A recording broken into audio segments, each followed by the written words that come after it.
قرمانبک یوسف علیف را همدهگانش میراب میخوانند. او در فصل تابستان سرکار می شود.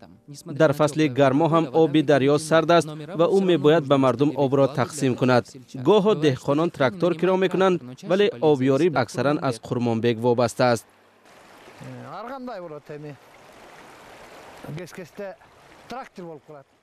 گاه تراکتور می شود گاه نه. مجبوریم با دست کار کنیم. از احساسی وطن دوستی این شغل را پیش گرفته ایم. عملا به کسی پسند می آید و به کسی نه. انا همین خیل شغل دارم من. میگویند اداره آب از اداره مردم به است.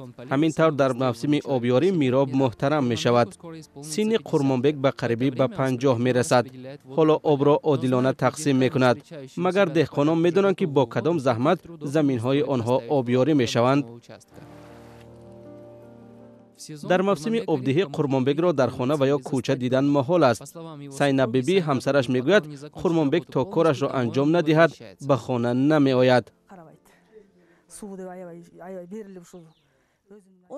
او فکری سلامتیش را نمی کند. وای به شغلش دلباخته است. صبح بر وقت خسته میگوید به مردم خدمت کردن در کار است. تا شب آنجا میماند. از آنجا با لباسهای چرکین و نم می آید. یا نیمه روز برای خشک کردن لباسهایش می آید. اگر آب قطع شود او با شتاب می رود. عموما آرامی ندارد. میراب میگوید در جوانی به سردی آب آنقدر دقت نمیداد. حالا با رفتن سن و سال تأثیر این بی‌توجهی ظاهر می شود. با وجود این از خدمت مردم دست کشیدنی نیست.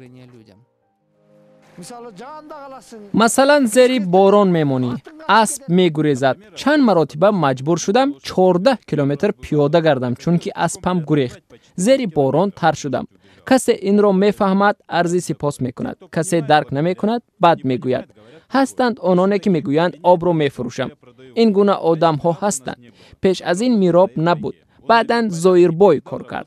وی کار را به تنظیم درآورد و به من سپرد. 15 سال شد کار میکنم. قرمانبک 500 گکتار زمین را با آب تأمین میکند. دهقانان به آبیاری هر گکتار 100 سوم میپردازند. قرمانبک میراب 4 دهه ناحیه ادبشین را آبیاری میکند. تا حال آنها از بی آبی اذیت نکشیدند.